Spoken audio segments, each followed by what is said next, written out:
hear what you want to hear. Something that'll light those ears. Sick of all the insincere. I'm gonna give all my secrets away this time. Bonjour les filles, je reviens dans cette nouvelle vidéo donc pour vous donner mes astuces. Donc j'avais déjà fait une vidéo astuce mais il y a très longtemps, donc vous allez revoir les astuces certaines astuces que j'avais données dans cette vidéo, plus des nouvelles. Donc la première astuce, donc c'est pour faire l'effet croquet. Donc au départ, quand on commence la fimo, quand on débute depuis quelques semaines, c'est pas la peine de se lancer dans l'achat de matériel, etc.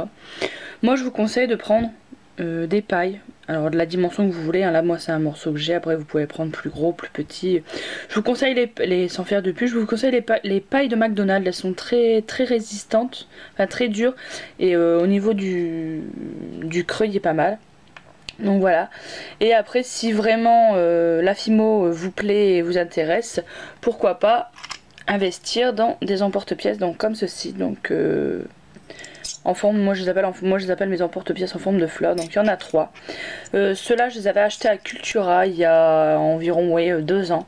J'avais dû payer 2 € pour les 3 emporte-pièces, donc mais je vous dis, si vous débutez la fimo, ne commencez pas à acheter forcément. Donc ça c'est pour l'effet croquet. Ensuite pour faire l'effet texturé, donc sur les gâteaux, les cupcakes, etc. Moi j'ai 3 méthodes et souvent j'utilise les 3 méthodes en même temps.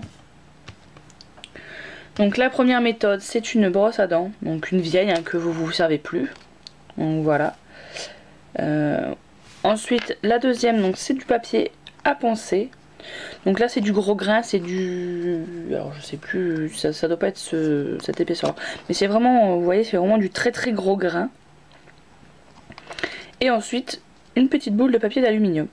Voilà, donc au début je vous conseille le papier d'aluminium ou une vieille brosse à dents hein, si vous n'en avez pas, plutôt que d'acheter, ou alors si vous demandez à votre père s'il n'y a pas du papier à poncer. Donc voilà, donc ça c'est pour l'effet texture.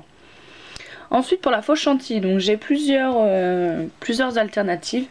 J'ai le silicone. Alors attendez, je vais lever ma caméra. J'ai le silicone de salle de bain comme ceci, donc que j'utilise encore. Ensuite j'ai vous avez ce que vous pouvez acheter dans le commerce hein. Donc là c'est la crème de Wepam, donc la blanche et la rose. J'ai également celle-ci, la chantilly de chez DTM, mais c'est mon stylo qui est tombé, c'est pas très grave. Mais là je vais tester une nouvelle alternative. J'ai pas encore fait le test, donc je ne vais pas m'avancer, mais je vous ferai le test. Donc pour faire de la chantilly avec de la fimo. Voilà. Donc je vous ferai le test et ne vous inquiétez pas, je vous ferai la vidéo. Ensuite, l'astuce des moules. Donc vous avez plusieurs façons de faire vos moules. Soit de les acheter directement en magasin, donc il coûte assez cher. Ensuite vous avez la méthode de l'Oyumaru. Donc là c'est un Oyumaru que j'ai moulé, donc c'est un support de camé. Donc voilà. Donc il suffit de le faire fondre dans l'eau, enfin vous connaissez comment marche l'Oyumaru. Si vous ne connaissez pas, je vous renvoie à ma vidéo comment utiliser de la pâte Oyumaru. Ensuite vous avez le silicone, donc bleu comme ceci. Voilà. Et ou alors vous avez une alternative. Donc ça c'est un moule que j'ai fabriqué maison avec du talc et du silicone de salle de bain. Donc ne me demandez pas de faire la vidéo parce que c'est pas moi qui l'ai créé et je n'aime pas du tout refaire les vidéos que les gens font. Je n'en vois aucun intérêt.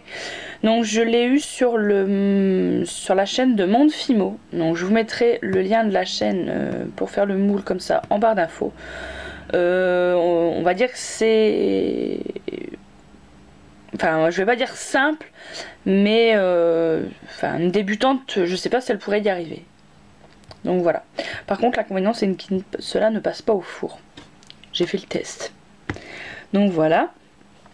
Ensuite le coulis, donc moi ce que je vous conseille le plus, c'est soit vous pouvez les acheter directement tout fait en magasin.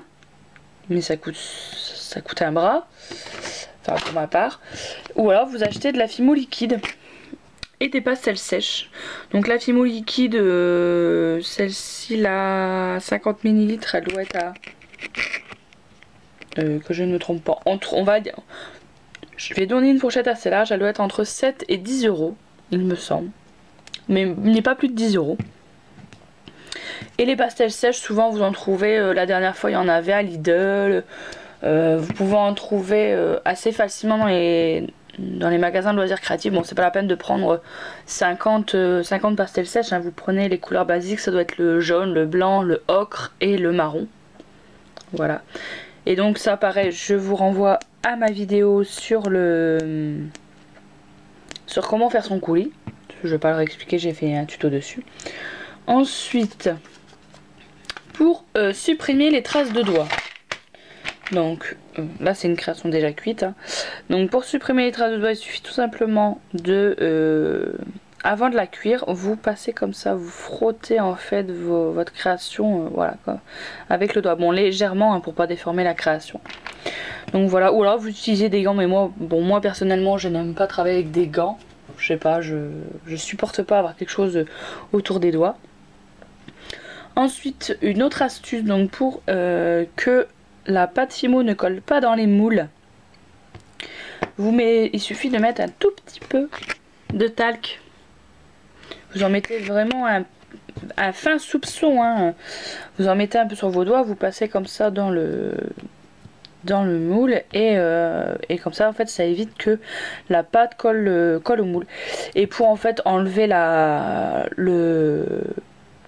talc, vous faites cuire la création, donc comme là en fait. Et bon là il n'y a plus de talc, forcément je l'ai enlevé. Vous faites cuire la création et en fait avec une lingette vous enlevez le talc sur la création, voilà tout simplement. Ensuite, pour que les couleurs ne déteignent pas, donc que je m'explique, lorsque vous faites par exemple une fraise tagada, un bonbon, quelque chose que vous faites l'effet croquet en fait, quand vous le faites tout de suite, vous avez les couleurs ont tendance à baver en fait, à se mélanger les unes aux autres pardon. Et en fait ça fait pas vraiment un effet super beau, super net.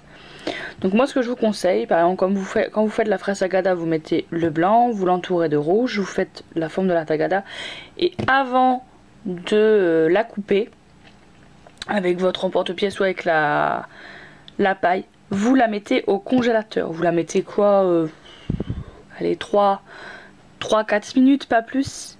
Et en fait de là vous allez pouvoir trancher et les couleurs ne vont pas baver en fait. Donc ça marche pour tout, hein, les fraises tagada, lorsque vous faites des gâteaux avec des couches comme des rainbow cakes, etc. Ça marche très bien. Voilà.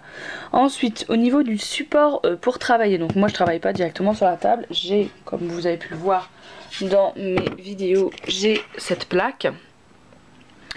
Donc en fait c'est une... Pardon. Donc en fait c'est une planche à découper à l'origine, donc en verre. Et donc moi je m'en sers comme plan de travail parce que ça ne colle pas.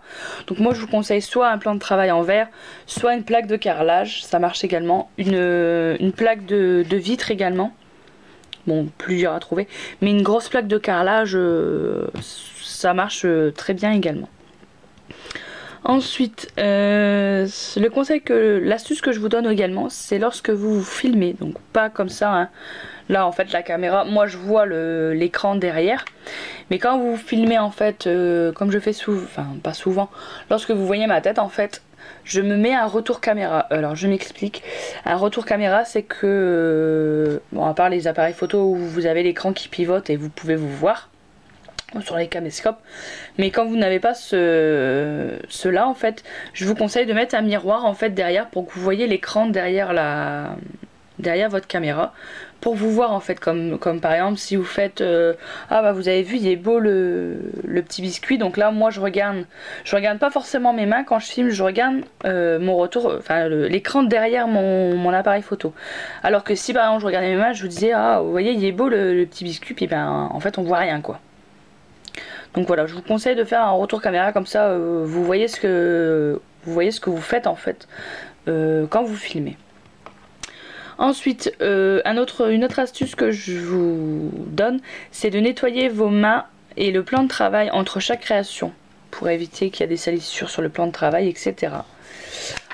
Ensuite, pour coller les étiquettes de Nutella ou de confiture, etc. sur les fioles, voilà, comme ceci, enfin sur les fioles ou sur vos créations directement.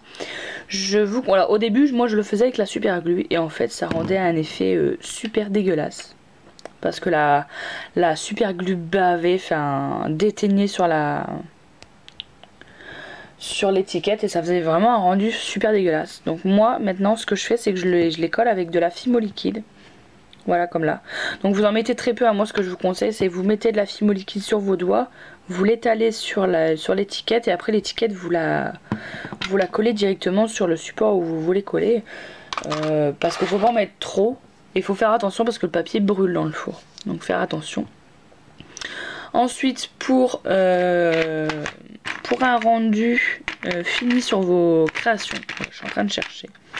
Quand vous mettez un clou à œil ou un piton, donc moi ce que je fais c'est que je les mets après la cuisson pour éviter de déformer la création.